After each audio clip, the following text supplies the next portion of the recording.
Media dictionary के आग्रह पर मैं यह वीडियो बना रहा हूं। बिहार में मतदाता पुनरीक्षण अभियान चल रहा है। यह पहली बार देखने को मिला कि राजनीतिक दलों के बगैर परामर्श के यह अभियान प्रारंभ किया गया और बहुत ही शॉर्ट नोटिस में किया गया, बहुत जल्दबाजी में, हड़बड़ी में किया गया। गौरतलब है कि चुनाव आयोग जनप्रतिनिधित्व अधिनियम के अनुसार दो मुख्य काम कराता है, एक मतदाता सूची का पुनरीक्षण और दूसरा चुनाव। वह शॉर्ट टर्म रिवीजन कराता है, इंटेंसिव रिवीजन कराता है और नियमित रूप से साल में 4 बार उसका कट ऑफ डेट होता है जिसमें वह अपडेशन का काम करता है। वह चलता रहता है, एक साइकिल के हिसाब से वो काम करता रहता है। बिहार में ये पहली बार देखने को मिल रहा है कि स्पेशल इंटेंसिव रिवीजन चुनाव आयोग करा रहा है। चुनाव आयोग ने जो मुख्य कारण बताए थे उसमें माइग्रेशन, एजुकेशन, इमिग्रेशन और 2 और कारण बताया गया था। इसमें एक भी कारण अभी तक साबित नहीं हो पाया कि कितने घुसपैठिए आए बिहार में। पहली बार जब सुनवाई हुई, कोर्ट ने 3 सवाल किए थे, एक प्रक्रिया को लेके, दूसरा टाइमिंग को लेके, तीसरा सिटीजनशिप को लेकर। मालूम हो कि सिटीजनशिप का काम कानूनी प्रक्रिया के तहत सरकार देखती है, गृह मंत्रालय देखता है। अनुच्छेद 5 के अनुसार भारतवर्ष में जन्म लेने वाला देश का नागरिक होता है और उसको बहाल करता है 326 के हिसाब से चुनाव आयोग, जो वो काम कर ही रहा है। इसकी प्रक्रिया के तहत मतदाताओं को 11 दस्तावेज जमा करने थे, दिखाने थे, जिसमें मैट्रिकुलेशन का सर्टिफिकेट था, जातीय प्रमाण पत्र था, पासपोर्ट था, वन अधिकार कानून के तहत दस्तावेज था, पेंशन का दस्तावेज था। और ये सारे दस्तावेज कुछ खास वर्ग के बीच ही होता है। समाज के जो हाशिए के लोग हैं, जो पलायन कर गए हैं, उनके बीच तो ये होता भी नहीं है। उनके पास तो मुख्य रूप से Aadhaar, voter ID card, ration card ही होते हैं। इसको आयोग ने नहीं माना, लेकिन चुनाव न्यायालय ने इस पर आग्रह किया आयोग से कि इस पर कंसीडर करें, जो कि आधार को लेके कंसीडर हुआ भी बाद की सुनवाई में। मालूम हो कि बिहार का 28 जिला फ्लड प्रोन है। टाइमिंग इसका जो रखा गया है वो इतने शॉर्ट नोटिस में ये संभव नहीं है। अमूमन जो रिवीजन का काम होता है वो चुनाव के पहले होता है, उसकी एक लंबी प्रक्रिया होती है और इतने दस्तावेज भी नहीं शामिल किए जाते हैं जो कि इस बार मांगे जा रहे हैं।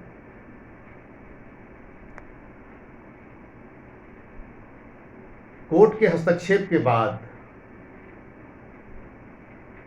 यह देखने को मिला कि बड़े पैमाने पे आयोग के नोटिफिकेशन के बाद ही यह देखने को मिल रहा था और छन की मीडिया में खबरें आ रही थी कि बीएलओ मनमाने तरीके से कहीं पर दस्तावेज ले रहा था, कहीं पर ब्लैंक ले रहा था, कहीं पर आधार के साथ सबमिट कर रहा था और ये आयोग के मौखिक आदेश पे हो रहा था। उनका मूल जो नोटिफिकेशन था उसमें कोई बदलाव नहीं हुआ। न्यायालय के हस्तक्षेप के पहले का जो माहौल था उसमें अफरा तफरी में 1 महीने के अंदर फॉर्म जमा किए गए और उसको जैसे तैसे जमा कर दिया गया, मनमाने तरीके से जमा किया गया। न्यायालय के हस्तक्षेप के बाद ये देखने को मिला कि महिलाओं के नाम बड़े पैमाने पे काटे गए थे, जबकि पलायन पुरुषों का ज़्यादा होता है।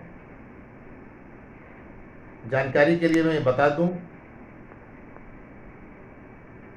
कि 22 लाख मृतक शामिल किए गए, 65 लाख नाम जो डिलीट किए गए हैं उसमें 22 लाख मृतकों के नाम हैं, 35 लाख माइग्रेशन जो पलायन कर गए हैं उनके नाम हैं, 7 लाख 2 जगहों पर जो प्रविष्टियां हैं उनका नाम है। इस प्रकार से 65 लाख की सूची है। और न्यायालय के हस्तक्षेप के बाद आयोग ने 65 लाख नामों की जो सूची है उसको जारी किया। उसमें बड़े पैमाने पर महिलाओं के नाम काटे गए हैं, जबकि पलायन पुरुषों का ज़्यादा होता है। मृत्यु दर भी लगभग बराबर है महिलाओं का। दूसरा एक महत्वपूर्ण जो सवाल खड़े होता है कि किसी भी नए लोगों का नाम नहीं जोड़ा गया, सिर्फ हटाए गए थे। कोर्ट ने बीएलओ के का जो नॉट रिकमेंडेड की श्रेणी में डाला गया था लगभग 10 से 12%, उसको लेकर कोर्ट ने कहा कि इसका कोई आधार नहीं है कानूनी। इसलिए वो एक बड़ी राहत थी लोगों के समक्ष कि 70 लाख लोग मतदाता सूची से वंचित होने से बच गए। और अब चूंकि वो सभी नाम सभी जगह पर चिपका दिए गए हैं, डिस्प्ले हो गया है, तो ये देखने को मिल रहा है कि उदाहरण स्वरूप वाल्मीकि नगर विधानसभा की बात अगर करें तो वहाँ जहाँ पिछले साल 12,000 मतदाताओं के नाम जोड़े गए थे, इस बार 3,000 लोगों के नाम काट दिए गए।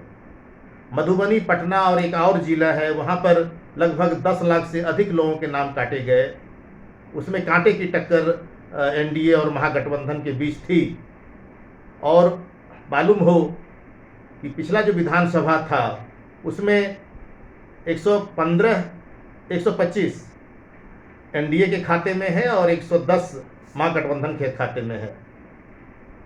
और कुल जो वोटिंग परसेंटेज का जो अंतर है उसमें 37.26% एनडीए को मिला है और 37.23% महागठबंधन को मिला है। मामूली अंतर है। और इस प्रकार से अगर हम 2,000, 4,000, 5,000, 10,000, अगर हम 3,000 इस तरह से अगर काटे जाते हैं मतदाताओं के नाम, तो बड़े स्तर पर ये चुनावी नतीजों को प्रभावित करेगा।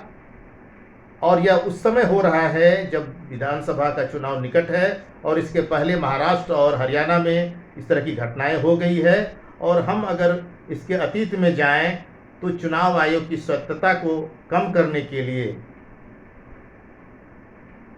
चुनाव आयोग के आयुक्त की जो नियुक्ति का जो मामला चल रहा है सुप्रीम कोर्ट में, जो अभी उस पर फैसला नहीं आया है, उसमें 3 सदस्यीय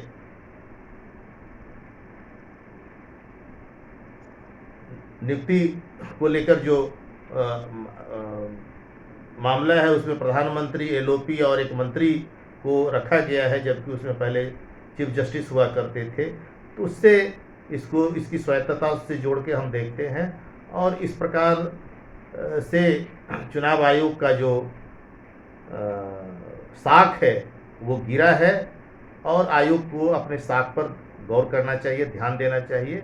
और कभी भारत का लोकतंत्र और इसका चुनाव कराने की जो पद्धति थी, निष्पक्ष और फ्री एंड फेयर इलेक्शन की जो बात की जाती थी पूरी दुनिया में, उस पर एक बट्टा लगा है।